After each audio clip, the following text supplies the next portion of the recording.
ಎಲ್ಲರಿಗೂ ನಮಸ್ಕಾರ. Sunday real life ಸ್ಟೋರೀಸ್ಗೆ ಸುಸ್ವಾಗತ. ನಾವು ಮದುವೆಗಿಂತ ಮುಂಚೆ ಮನೇಲಿ ಅಮ್ಮ ಈ ಕೆಲಸ ಮಾಡು, ಆ ಕೆಲಸ ಮಾಡು, ಅಡುಗೆ ಕಲ್ತ್ಕೋ ಅಂತೆಲ್ಲ ಹೇಳ್ತಿರ್ತಾರೆ. ಆದರೆ ನಾವೇನು ಮಾಡ್ತೀವಿ ಗೊತ್ತಾ? ಅದೆಲ್ಲ ಮದುವೆ ಆದ್ಮೇಲೆ ನೋಡ್ಕೊಣ ಬಿಡಮ್ಮ ಅಂತ ಒಂದೇ ಮಾತಲ್ಲಿ ಹೇಳ್ಬಿಡ್ತೀವಿ. ಆದರೆ ನಿಜವಾಗ್ಲೂ ಅದರ ಅರ್ಥ ನಮ್ಗೆ ಯಾವಾಗ ಗೊತ್ತಾಗುತ್ತೆ ಅಂತಂದ್ರೆ, ನಾವು ಮದುವೆ ಆದ್ಮೇಲೆ, ನಾವು ತಾಯಿ ಆದ್ಮೇಲೆ, ಆ ತಾಯಿ ಹೇಳೋ ಮಾತು ನಮ್ಗೆ ಅರ್ಥ ಆಗುತ್ತೆ ಅಲ್ವಾ? ಸೊ ಇವತ್ತಿನ ಕತೆ ಬಂದು, ಇವತ್ತು ಮದರ್ಸ್ ಡೇ ಆಗಿರೋದ್ರಿಂದ ನಾನು ನನ್ನ ತಾಯಿ ಬಗ್ಗೆ ನಿಮ್ಗೆ ತಿಳಿಸ್ಕೊಡಕ್ ಬರ್ತಿದ್ದೀನಿ. ಸೊ ತಾಯಿ ಮಾತಂತಂದ್ರೆ ಎಷ್ಟು ಮುಖ್ಯ ಅನ್ನೋದು ಈ ಸ್ಟೋರಿ ಮುಖಾಂತರ ನಿಮ್ಗೆ ಗೊತ್ತಾಗುತ್ತೆ.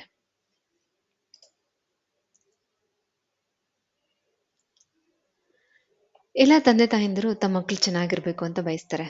ಆದರೆ ವಿಶೇಷವಾಗಿ ಅಮ್ಮಂದಿರು ಮಾತ್ರ ಡೇ ಆ್ಯಂಡ್ ನೈಟು ಯೋಚಿಸೋದು ತಮ್ಮ ಮಕ್ಳ ಬಗ್ಗೆ. ಸೊ ಒಂದ್ ಮನೆ ಸ್ಟ್ರಾಂಗ್ ಆಗಿದೆ ಅಂತಂದ್ರೆ ಅದರ ಅರ್ಥ ಆ ಮನೇಲಿ ಆ ಹೆಣ್ಣು ಸ್ಟ್ರಾಂಗ್ ಆಗಿದ್ದಾರೆ ಅಂತ ಅರ್ಥ. ಯಾವ ಮನೇಲಿ ಅಮ್ಮ ಸ್ಟ್ರಾಂಗ್ ಆಗಿರ್ತಾರೋ ಆ ಮನೆ ಕಂಪ್ಲೀಟ್ ಆಗಿ ಸ್ಟ್ರಾಂಗ್ ಆಗಿರುತ್ತೆ. ನಾನು ಅಮ್ಮನ ನೋಡಿದ್ರೆ ಯಾವಾಗಲೂ ಒಂದು ವಿಚಾರ ನನಗೆ ಆಶ್ಚರ್ಯ ಆಗುತ್ತೆ. ಏನಂದ್ರೆ ಅವರು ಡಿಗ್ರಿ ಮಾಡಿಲ್ಲ, ಯಾವುದೇ ಥರ ಓದಿಲ್ಲ.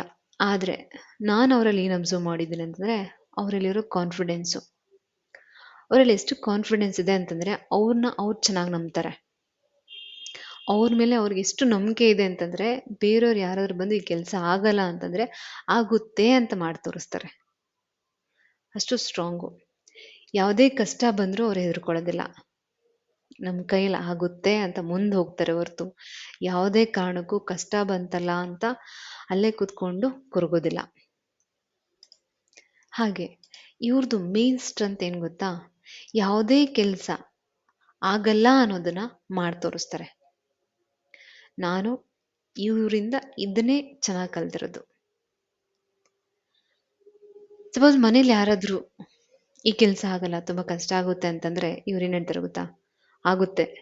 ಮೊದಲನೇ ಮಾತೆ ಬರೋದು ಆಗುತ್ತೆ, ನೀವು ಅದನ್ನು ಮಾಡಿ ಆಗುತ್ತೆ ಅಂತ ಹೇಳ್ತಾರೆ ಹೊರತು ಇವರು ಅದನ್ನು ಈಸಿಯಾಗಿ ಅಕ್ಸೆಪ್ಟ್ ಮಾಡ್ಕೊಳೋದಿಲ್ಲ. ಇವನ್ ಫೈನಾನ್ಷಿಯಲ್ ಪ್ರಾಬ್ಲಮ್ ಆಗಲಿ, ಫ್ಯಾಮಿಲಿ ಪ್ರೆಷರ್ ಏನೇ ಇದ್ರೂ ಅಷ್ಟೇ ಅದರಿಂದ ಹೇಗೆ ಓವರ್ಕಮ್ ಆಗಬೇಕು ಅನ್ನೋದು ಇವ್ರು ಚೆನ್ನಾಗಿ ಕಲ್ತಿದ್ದಾರೆ. ಇವ್ರು ಯಾವುದೇ ಕೆಲಸಕ್ಕೂ ಅಷ್ಟೇ ಭಯಪಟ್ಟಿಲ್ಲ. ಎಲ್ಲ ನಮ್ಮ ಕೈಲಿ ಆಗುತ್ತೆ ಅನ್ನೋ ಛಲದಿಂದ ಕೆಲಸ ಮಾಡ್ತಾರೆ. ಯೂಶಲಿ ಮದುವೆ ಆದ್ಮೇಲೆ ಹೆಣ್ಮಕ್ಳು ಅಮ್ಮನ ಜೊತೆ ತುಂಬ ಕ್ಲೋಸ್ ಆಗಿರ್ತಾರೆ. ಆದರೆ ಮದುವೆ ಆದಮೇಲೆ ಅವ್ರು ಹೇಳೋ ಮಾತು ಅವ್ರಿಗೆ ಅಷ್ಟು ಇಂಪಾರ್ಟೆನ್ಸು. ಯೂಶಲಿ ಮದುವೆಗಿಂತ ಮುಂಚೆ ಅಮ್ಮ ಹೇಳೋ ಮಾತು ಅಥವಾ ಅವರ ಕೊಡೋ ಗೈಡೆನ್ಸು ಅವರಿಗೆ ಅಷ್ಟೊಂದು ಇಂಪಾರ್ಟೆನ್ಸ್ ಇರೋದಿಲ್ಲ. ಆದರೆ ಅದೇ ಅವರು ಮದುವೆ ಆದಮೇಲೆ ಅವರು ಹೇಳ್ತಿದ್ದ ಮಾತು, ಅವ್ರ ಗೈಡೆನ್ಸು ಎಷ್ಟು ಇಂಪಾರ್ಟೆಂಟು ಅಂತ ಅವ್ರಿಗೆ ಮದುವೆ ಆದಮೇಲೆ ಗೊತ್ತಾಗುತ್ತೆ. ಹೇಗೆಂದರೆ ಇನ್ನೊಂದು ಮದುವೆಗೆ ಹೋದ್ಮೇಲೆ ಹೊಸ ಕಲ್ಚರು, ಹೊಸ ಮೆಂಬರ್ಸು, ಹೊಸ ಕೆಲಸ ಇವೆಲ್ಲ ಮ್ಯಾನೇಜ್ ಮಾಡಬೇಕು ಅಂತಂದರೆ ಅವ್ರಿಗೆ ಅದ್ರ ಬಗ್ಗೆ ಬೇಸಿಕ್ ಆದರೂ ಗೊತ್ತಿರಬೇಕು. ಆ ಬೇಸಿಕ್ನ ನಾವು ಅಮ್ಮನ ಮನೇಲಿ ಮಾಡಿದರೆ ಇಲ್ಲಿ ಮಾಡೋಕ್ಕೆ ನಮ್ಗೆ ಸಾಧ್ಯ ಆಗುತ್ತೆ. ಸಪೋಸ್ ಅಮ್ಮನ ಮನೇಲಿ ಮಾಡಿಲ್ಲ ಅಂತಂದ್ರು ಇಲ್ಲಿ ಮಾಡೋಕ್ಕೆ ಹೇಗೆ ಸಾಧ್ಯ ಆಗುತ್ತಂದರೆ, ಅವರು ನನ್ನ ಕೈಲಿ ಆಗುತ್ತೆ ಅನ್ನೋ ಅವ್ರನ್ನ ಅವ್ರು ನಂಬಿದ್ರೆ ಅದು ಸಾಧ್ಯ ಆಗುತ್ತೆ. ಏಕೆಂದರೆ ನಾನು ಅದೇ ರೂಲ್ಸ್ನ ಫಾಲೋ ಮಾಡಿರೋದು. ಯೂಶಲಿ ಅಮ್ಮ ನನಗೆ ಮದುವೆಗಿಂತ ಮುಂಚೆ ಅದನ್ನು ಮಾಡು ಇದನ್ನು ಮಾಡು ಅಂತ ಹೇಳ್ತಿದ್ರು. ಆದರೆ ನಾನು ಏನು ಹೇಳ್ತಿದ್ದೆ ಆಗ, ಮದುವೆ ಆದ್ರೂ ನೋಡ್ಕೊಳೋ ಬೇಡಮ್ಮ ಅಂತ ಹೇಳ್ತಿದ್ದೆ. ಬಟ್ ಯಾವುದೇ ಕಾರಣಕ್ಕೂ ನನ್ನ ಕೈಲಿ ಆಗಲ್ಲ ಅಂತ ನಾನು ಹೇಳಿಲ್ಲ. ಬಟ್ ಮದುವೆ ಆದಮೇಲೆ ಒಂದು ಜಾಯಿಂಟ್ ಫ್ಯಾಮ್ಲಿಗೆ ಹೋದ್ಮೇಲೆ ನಾನು ಯಾವತ್ತೇ ಆಗಲಿ ಈ ಕೆಲಸ ನನಗೆ ಬರಲ್ಲ, ಈ ಕೆಲಸ ನನ್ನ ಕೈಯಲ್ಲಿ ಆಗಲ್ಲ ಅಂತ ನನ್ನ ಮಾತಿಂದ ಬಂದಿಲ್ಲ. ಎಲ್ಲಾನು ನನ್ನ ಕೈಲಿ ಆಗುತ್ತೆ ಅಂತ ನಾನು ಅಕ್ಸೆಪ್ಟ್ ಮಾಡಿದ್ಮೇಲೆ ನನಗೆ ಆ ಸ್ಟ್ರೆಂತ್ ಅನ್ನೋದು ನನ್ನೊಳಗಿಂದ ಬಂದಿದೆ. ಇನ್ನೊಂದು, ಅಮ್ಮನ ಜವಾಬ್ದಾರಿ ನಮ್ಗೆ ಯಾವಾಗ ಗೊತ್ತಾಗೋದು ಗೊತ್ತಾ? ಯಾವಾಗ ನಾವು ತಾಯಿ ಆದಾಗ ನಮಗೆ ಅಮ್ಮನ ಜವಾಬ್ದಾರಿ ಅನ್ನೋದು ನಮ್ಗೆ ಚೆನ್ನಾಗಿ ಅರ್ಥ ಆಗುತ್ತೆ.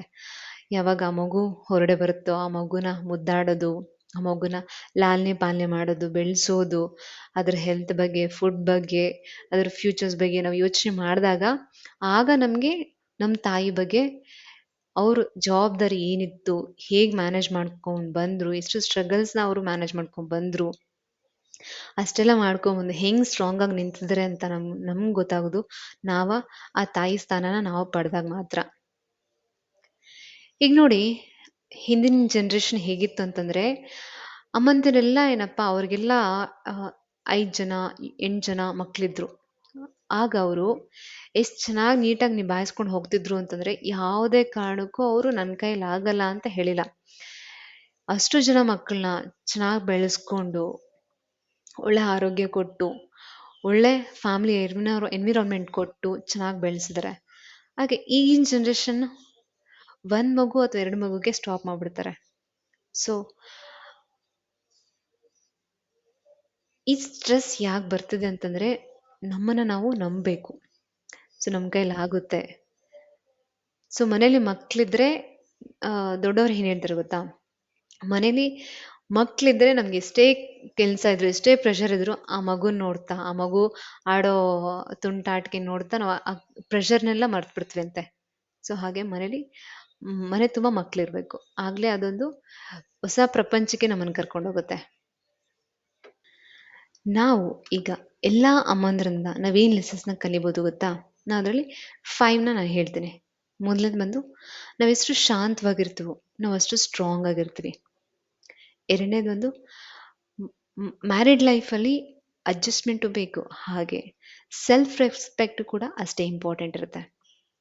ಮೂರನೇದು ಬಂದು ನಾವೆಲ್ಲಾನು ಕೇರ್ ಮಾಡಬೇಕು, ಅದು ಮುಖ್ಯ. ಆದರೆ ಮದುವೆ ಆಗಿರೋ ಹೆಣ್ಮಕ್ಳು ತಮ್ಮ ಹೆಲ್ತು ಎಮೋಷನ್ಸ್ನು ಸಹ ಅವ್ರು ಕೇರ್ ಮಾಡ್ಕೊಳ್ಬೇಕು. ನಾಲ್ಕನೇದು ಬಂದು ಒಬ್ಬ ಮದುವೆ ಆಗಿರೋ ಹೆಣ್ಮಗಳು ಎರಡೂ ಕುಟುಂಬನ ಬ್ಯಾಲೆನ್ಸ್ ಮಾಡಬೇಕು. ಐದನೇದು ಬಂದು ಸೌಂದರ್ಯ ಬಂದು ಹೊರಗಡೆಗೆ ಸೌಂದರ್ಯ ಬಂದು ಔಟರ್ ಬ್ಯೂಟಿಗಿಂತ ಇನ್ನರ್ ಬ್ಯೂಟಿ ತುಂಬ ಮುಖ್ಯ. ಸಿ, ಎಲ್ಲ ಅಮ್ಮಂದಿರು ಒಂದಿನ ಆ ಮನೆಗೆ ಅವರು ಸೊಸೆಯಾಗೆ ಬಂದಿರ್ತಾರೆ. ಆಗ ಅವರು ಪರ್ಫೆಕ್ಟ್ ಆಗಿರಲ್ಲ, ಆದರೆ ಅವರು ತಮ್ಮ ಫ್ಯಾಮಿಲಿಗೋಸ್ಕರ ತಮ್ಮ ಬೆಸ್ಟ್ನ ಕೊಡ್ತಾರೆ. ಅದಕ್ಕೋಸ್ಕರ ಅವ್ರು ಸ್ಟ್ರಾಂಗ್ ಆಗ್ತಾರೆ. ನಾನು ಈ ಈ ವಿಡಿಯೋ ಕೊನೆಯಲ್ಲಿ ನಿಮ್ಗೆ ಸಿಂಪಲ್ ಟಾಸ್ಕ್ ಕೊಡ್ತೀನಿ. ಏನು ಗೊತ್ತಾ, ಇವತ್ತು ಮದರ್ಸ್ ಡೇ ಸ್ಪೆಷಲ್ ಆಗಿರೋದ್ರಿಂದ ದಯವಿಟ್ಟು ನೀವು ಇವತ್ತು ನಿಮ್ಮ ಅಮ್ಮನ ಜೊತೆ ಒಂದು 5 ಮಿನಿಟ್ಸು ಟೈಮ್ನ ಕೊಡಿ. ಯಾವುದೇ ರೀತಿ ಫೋನ್ ಇರಬಾರ್ದು. ನೀವು ಫ್ರೀಯಾಗಿ ಅವ್ರ ಜೊತೆ ಕೂತ್ಕೊಂಡು ಒಂದು 5 ನಿಮಿಷ ಮಾತಾಡಿ, ಹೇಗಿದ್ದೀರಾ, ಅವ್ರ ಕಷ್ಟ ಸುಖ ವಿಚಾರಿಸ್ಕೊಳ್ಳಿ, ತಿಂದ್ರಾ, ಕಾಫಿ ಕುಡಿದ್ರಾ, ಏನಾದರೂ ನಿಮ್ಗೆ ಏನು ಅನ್ಸೋದು ಒಂದು 5 ನಿಮಿಷ ಮಾತಾಡಿ. ಅಥವಾ ಆಗಲಿಲ್ವಾ, ಅವ್ರಿಗೊಂದು ಗ್ರ್ಯಾಟಿಟ್ಯೂಡ್ನ ತಿಳಿಸಿ. ಅಮ್ಮ, ನೀನು ಈ ಜನ್ಮ ನನಗೆ ಕೊಟ್ಟಿದ್ಯಾ, ಥ್ಯಾಂಕ್ ಯು ಸೋ ಮಚ್ ಅಂತ ಹೇಳಿ. ಸಿ,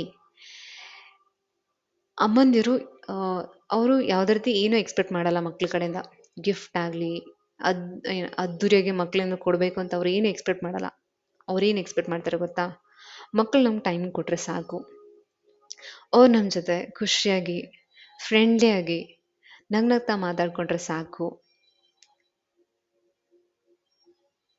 ಇದಿಷ್ಟನ್ನು ಮಾತ್ರ ಅವ್ರು ಎಕ್ಸ್ಪೆಕ್ಟ್ ಮಾಡ್ತಾರೆ. ಅವ್ರು ನಿಮ್ಮ ಕಡೆಯಿಂದ ನಿಮ್ಮ ಕೈಲಿ ಆದಷ್ಟು ಪ್ರೀತಿ ಕೊಡಿ, ಅಷ್ಟೇ. ಈ ಆ್ಯಕ್ಟಿವಿಟಿ ನೀವು ಮಾಡ್ತಿದ್ದೀರಾ ಅಂತಂದರೆ ಕಮೆಂಟ್ ಸೆಕ್ಷನಲ್ಲಿ ಐ ಆಮ್ ಟೇಕಿಂಗ್ ಆ್ಯಕ್ಷನ್ ಅಂತ ಹಾಕಿ. ಇವತ್ತು ಮದರ್ಸ್ ಡೇ ಸ್ಪೆಷಲ್ ಆಗಿರೋದ್ರಿಂದ ಎಲ್ಲ ತಾಯಂದಿರಿಗೆ happy mother's day. Thank you so much.